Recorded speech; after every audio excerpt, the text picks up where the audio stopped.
Hello and welcome back to the Wasteland, everybody. Welcome back to Fallout New Vegas, where today we're going to be talking about the Silent 22 submachine gun. A very interesting submachine gun that is one of only two weapons that uses the 22 caliber round in New Vegas. And it is also one of the few suppressed weapons in New Vegas, too. It is also an extremely rare weapon to find in New Vegas. There's only a couple areas where you're going to find people that have this. You're probably going to have to buy Silent 22s from people like the gun runners. You can get them off the Fiends, but the Fiends have a very low chance of actually having them. The Fiends can have a whole bunch of weird weapons, and this is one of them. For the base stats of the Silent 22, this one requires 50 guns and 2 strength to wield. 50 guns is kind of high, but by the time you're getting into New Vegas itself, you should probably have around 50 guns, assuming that you're using a guns build, so it's not too hard to meet this. The 2 strength requirement is extremely easy to meet, and I'm pretty sure every character can hit this. I mean, every character can, even if you start out with 1 strength. As long as you have something giving you strength, you're going to be able to wield this effectively. Or if you just get the implant, then you're going to go up to that. If you go to Old World Blues, you're going to get the reinforced spine or the spineless, which also gives you +1 or +2 strength. So you're definitely going to be able to wield this weapon with any class, which is pretty nice. This one does 10 damage per shot, very low damage as you'd kind of expect for a 22. Same thing kind of goes with the 22 handgun. However, this one does have 110 damage per second. So the damage per second is really high. Although, if you were to be using this in real life, I believe that the DPS should be much higher and the rate of fire should be much higher. Because I think the gun that this is modeled off of has something like about a 1500 rate of fire. So it should be even higher than this, and that would actually be really cool to see in a game like this. I would like to see this thing have like double the rate of fire. This weapon also does 20 crit damage, which is a little bit unusual. It actually does more damage with crits than with its regular damage, so hitting crits is pretty cool. However, this is a submachine gun, so its crit chance is very low. Its crit chance is 0.23. That's actually a lot higher than other submachine guns, but it's still very low and very inconsistent for hitting crits. Not a huge deal because of the high rate of fire, but building for crits and then building for a submachine gun build doesn't really make a whole lot of sense. This one costs 19 action points to use in VATS, which is pretty low, and this one does fire out in multiple bursts like all the submachine guns do in VATS, so in a VATS build this actually isn't that bad.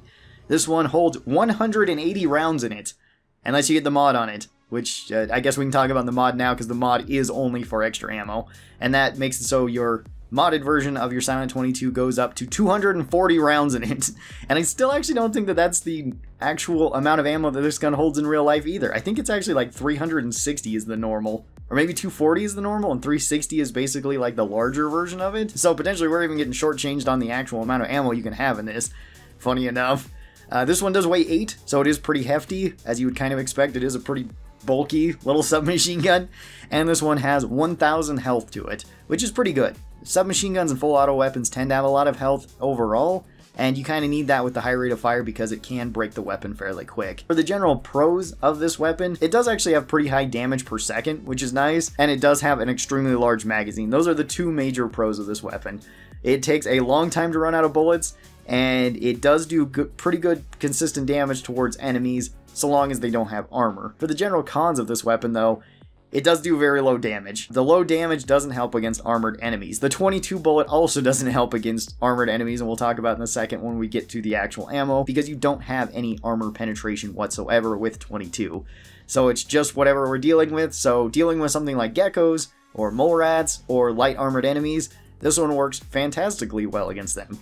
Against things like rad scorpions or medium armored enemies or heavy armored enemies, this one will struggle because it can't punch through that armor, and that armor does mitigate the damage quite a bit thanks to it. Besides the ammo and the low damage, there is also the con of this being very rare. You're probably going to buy it, or you're going to have to specifically find it. It is also one of the more difficult weapons to repair since there aren't very many of them, so weapon repair kits might be necessary, going to vendors that can actually fix them might be necessary, or jury rigging might be necessary, and then you're going to have to buy like service rifles to fix this up with, or something else along those lines. So it is one of the more expensive weapons to actually fix up. It's not impossible to fix up by any means though, so that may or may not be an issue to you. For the ammo of the 22, we actually only have 3 bullets, which we've talked about before with the pistol. We have the standard 22 bullets, which just give you regular damage across everything. Pretty normal. We have hollow point rounds, which get you more damage, but give the enemies even more armor.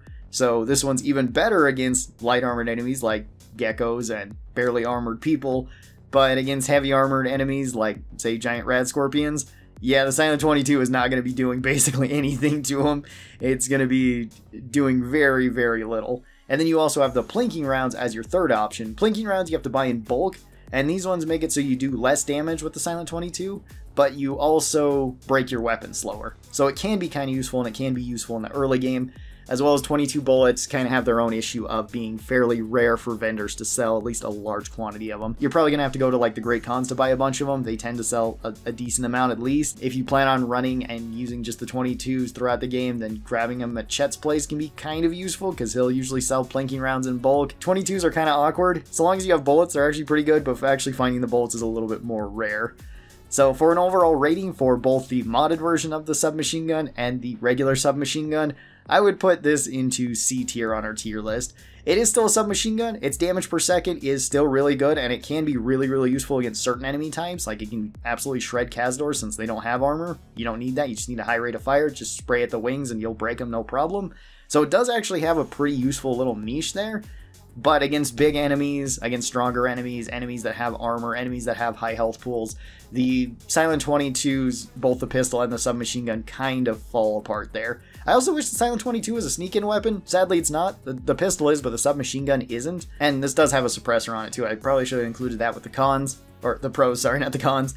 The suppressor just makes it so that it's less likely for enemies to find you once you're spraying at them. That can be kind of useful with the submachine gun, but it's also not the most useful. It's not as useful as like a sniper rifle with a suppressor on it, since you're probably going to be further away. The submachine gun, you're probably going to be a whole lot closer just so that you can hit more shots. So would I recommend the Silent 22 submachine gun in Fallout New Vegas? Yes and no. I really like the look of it. By the time you're actually getting to the Silent submachine gun though, probably not, because you could have already gotten 10mm submachine guns and 9mm submachine guns. And those ones are generally going to be better, as well as the ammo is just way more common for those. So you're probably going to be able to use them a lot more often. And since you're in New Vegas, you could have also gotten something like Vance's submachine gun. Vance's submachine gun is a whole lot better. But if you just really like the look of it and you really want a 22 gun, then the Silent 22 submachine gun can be pretty useful. Probably on the weaker end of submachine guns, but still a decent weapon overall, at least at some jobs. Tell me your thoughts on the Silent 22 submachine gun down in the comments below, and what weapon would you like to see next. Thank you guys so very much for watching this. I hope you guys enjoyed it, and I will talk to you guys next time. Bye-bye, everybody!